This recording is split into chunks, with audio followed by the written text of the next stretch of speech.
Hello everyone, welcome to my YouTube channel learn okay. So पिछले video में हमने nutrition का थोड़ा ओवरव्यू लिया था। इस वीडियो में हम न्यूट्रिशन का ही पार्ट ऑटोट्रॉपिक न्यूट्रिशन का पूरा टॉपिक कवर अप करेंगे NCERT line by line. So let's start.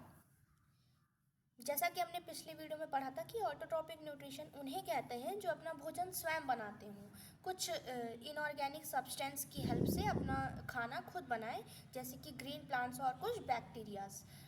So, carbon and energy requirement of the autotrophic organism are fulfilled by photosynthesis. सबको कार्बन बेस्ड फूड की ज़रूरत है, एनर्जी रिक्वायरमेंट है। जो autotrophic organism होते हैं वो अपना भोजन जिस प्रोसेस से बनाते हैं उस प्रोसेस को बोलते हैं photosynthesis. Quite simply, it is the process by which autotrophs take in substances from the outside and convert them into stored form of energy.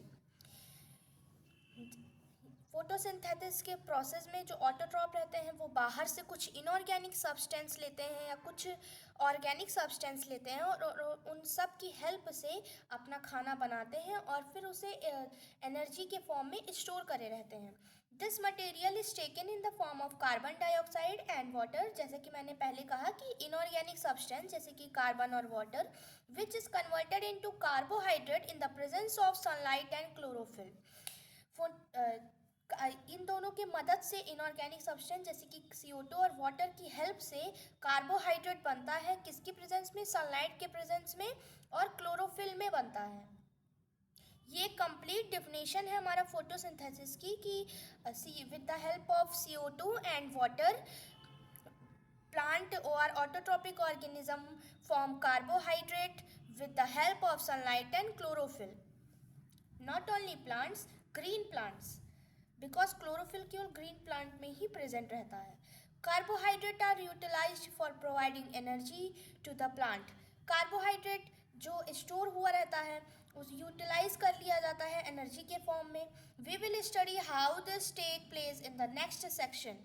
The carbohydrate which are not used immediately are stored in the form of starch which serve as the internal energy reserve to be used as and when the requirement by the plant. जितनी energy की need रहती है उतना carbohydrate से ले लिया जाता है। अब कुछ कार्बोहाइड्रेट बचे रहते हैं उसको हम एनर्जी के फॉर्म में स्टोर करते हैं। उसको किस फॉर्म में स्टोर करते हैं? स्टार्च के फॉर्म में, जो कि एक इंटरनल एनर्जी रिजर्व के तरह प्लांट के द्वारा यूज़ किया जाता है। A somewhat similar situation is seen in us where some of the energy derived from the food we eat is stored in our body in the form of glycogen. Same process हमारे body में होता है। जो energy use नहीं होती है उसको glycogen के फॉर्म में हमारी बॉडी में स्टोर कर दिया जाता है। बची हुई एनर्जी प्लांट में स्टार्च के फॉर्म में स्टोर होती है और ह्यूमन में जैसे कि हम लोग, उनके बॉडी में किस फॉर्म में स्टोर होती है? ग्लाइकोजन के फॉर्म में। तो यहाँ पर एक इम्पॉर्टेंट रिएक्शन दी हुई है, ये पूरे फोटोसिंथेसिस की रिएक्शन है। कैसे प्लांट CO2 और H2O की हेल्प से, ये दोनों एक इनऑर्गेनिक सब्सटेंस है, इन दोनों की हेल्प से कैसे अपना फूड ग्लूकोज यानी कि कार्बोहाइड्रेट बनाता है और ऑक्सीजन रिलीज करता है। सनलाइट की हेल्प प्रेजेंस में बनता है, क्लोरोफिल में बनता है। एक बार रीड करते हैं। 6 CO2 plus 6 H2O in the presence of sunlight and in chlorophyll, plant or green plant form glucose and release oxygen. Let us now see what actually happened during the process of photosynthesis. कुछ events होते हैं जो photosynthesis में होते हैं, जैसे कि first है absorption of light by the chlorophyll. Sunlight का एब्जॉर्प्शन कहाँ से होता है प्लांट में? क्लोरोफिल के द्वारा होता है। क्लोरोफिल के द्वारा हम प्लांट्स सनलाइट को एब्जॉर्ब करते हैं। Conversion of light energy to chemical energy and splitting of water molecule into hydrogen and oxygen. As same in our body, जैसे हम कॉम्प्लेक्स मॉलिक्यूल को सिंपलर वन में तोड़ते हैं और फिर उसको एनर्जी के फॉर्म में कन्वर्ट करके फिर उसका एब्जॉर्प्शन होता है। सेम हमारा प्रोसेस प्लांट में भी होता है। लाइट एनर्जी को केमिकल एनर्जी में कन्वर्ट करते हैं। वाटर मॉलिक्यूल को अलग अलग तोड़ते हैं हाइड्रोजन और ऑक्सीजन में। ये प्लांट्स में होता है। रिडक्शन ऑफ CO2 का रिडक्शन होता है किस फॉर्म में? कार्बोहाइड्रेट के फॉर्म में। This step need not take place one after the other immediately. ये जो प्रोसेस है वो एक के बाद एक लगातार नहीं होता है, आराम आराम से धीरे धीरे होता है। For example desert plant take up CO2 at night. जो डिजर्ट यानी कि जो रेगिस्तान में हमारे जो प्लांट्स होते हैं जैसे कैक्टस, वहाँ क्या होता है, रेगिस्तान में पानी की कमी होती है, तो जो CO2 रहता है वो कब एब्जॉर्ब किया जाता है प्लांट के द्वारा? नाइट में। And prepare an intermediate which is acted upon by the energy absorb by the chlorophyll during the day. जो नॉर्मल प्लांट्स जो डिजर्टियन नहीं होते हैं वो अपना खाना रात में बनाते हैं, और जो डिजर्टियन प्लांट होते हैं जो डिजर्ट में होते हैं, जो रेगिस्तान वाले पौधे पेड़ पौधे होते हैं, वो अपना खाना दिन में बनाते हैं, रात में CO2 को एब्जॉर्ब करते हैं, धीरे धीरे अपना खाना बनाते हैं दिन में, और फिर उस एनर्जी को एब्जॉर्ब करते हैं। Let us see how each of the component of the above reaction are necessary for photosynthesis. हमने ये तीनों प्रोसेस पढ़े हैं, ये तीनों बहुत इंपॉर्टेंट हैं और इसी सीरीज में इंपॉर्टेंट है। ठीक है, सो इसको आप लोग एक बार ध्यान में रख लीजिएगा। If you carefully observe a cross section of leaf under the microscope, you will notice that some cells contain green dots. These green dots are the cell organelle called chloroplast, which contain chlorophyll. Chlorophyll क्या होता है? Green colour का pigmented colour होता है जो green plants में present होता है। इसी की हेल्प से, इसी की वजह से जो पौधे रहते हैं वो हरे बने रहते हैं। क्लोरोफिल के प्रेजेंस, क्लोरोफिल एक ग्रीन कलर का पिगमेंटेड टिंट है। लेट्स डू एन ये देखिए क्रॉस सेक्शन देखिए प्लांट्स का दिया हुआ है यहाँ पे लीफ का। इसमें कहा गया ये जो ग्रीन डॉट्स हैं, जो बीच बीच में ग्रीन डॉट दिख रहे हैं, ये क्या है? ये क्लोरोप्लास्ट है। इस क्लोरोप्लास्ट के अंदर क्लोरोफिल भरे हैं, ग्रीन कलर के पिगमेंटेड टिंट होते हैं जो प्लांट्स में प्रेजेंट होते हैं। ये हमारा कुछ क्रॉस सेक्शन दिखाया है लीफ का। इधर देखते हैं नेक्स्ट पेज पे। Now let us study how the plant obtain carbon dioxide. हमने सनलाइट तो देख लिया कि क्लोरोफिल से सनलाइट जाता है। अब CO2 कहाँ से जाता है ये हमें देखना है। We had to talk about stomata. Stomata जो होता है वो टाइनी पोर्स प्रेजेंट होते हैं किसी भी लीफ के सरफेस पे। ठीक है, देखिए जैसा कि मैंने बताया, which are tiny pores present on the surface of leaf. Massive amount of gaseous exchange take place in the leaf through these pores for the purpose of photosynthesis. Chlorophyll से हमारा सनलाइट इनटेक होता है, लेकिन जो gaseous exchange होता है, एक तरीके से हम कह सकते हैं कि प्लांट का ब्रीदिंग जो होता है, प्लांट का रेस्पिरेशन होता है, वो स्टोमेटा के थ्रू ही होता है।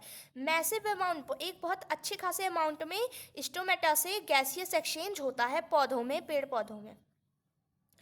But it is important to note here that exchange of gases also occur across the surface of stem, root and leaves as well as। ये जो स्टोमेटा है मतलब जो गैसेस एक्सचेंज के लिए प्रेजेंट होता है लीफ पे, वो खाली जो गैसेस एक्सचेंज जो खाली लीफ से नहीं होता है, स्टेम से भी होता है, रूट से भी होता है, अलग अलग तरीके के प्रेजेंट होते हैं, जैसे कि stomata on leaves, lenticels on stem etc. A large amount of water is also lost through these stomata, so the plant closes their pores when it does not need CO2 for photosynthesis. Gases exchange के लिए ये stomata का पोर open होता है। यहाँ से जब बहुत ज़्यादा सनलाइट प्रेजेंट होता है तो इसका जो थोड़ा मॉइस्चर रहता है वो सनलाइट खींच लेता है। इस वजह से जो प्लांट का मॉइस्चर होता है वो खो जाता है। वाटर लॉस इसी को बोलते हैं, बहुत लार्ज अमाउंट में वाटर लॉस हो जाता है प्लांट से स्टोमेटा के थ्रू। तो इसलिए जब CO2 की नीड नहीं होती है तो ये स्टोमेटा जो रहता है ये बंद हो जाता है कुछ इस तरीके से। और ये स्टोमेटा का फुल वर्क क्लोजिंग, ओपनिंग, ये कौन करता है? गार्ड सेल्स करते हैं।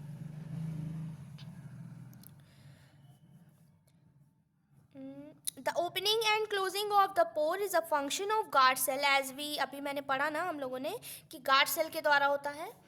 The guard cell swell when water flows into them, causing the stomatal pore to open.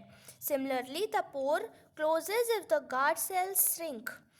Guard cell जब खुद को स्वेल अप कर लेता है मतलब वो ओपन हो रहा है, और जब श्रिंक हो जाता है मतलब वो बंद हो रहा है. गैसेस एक्सचेंज के लिए ये स्वेल अप होता है गार्ड सेल, और जब इसे बंद होना रहता है तो ये श्रिंक हो जाता है, यानी सिकुड़ जाता है.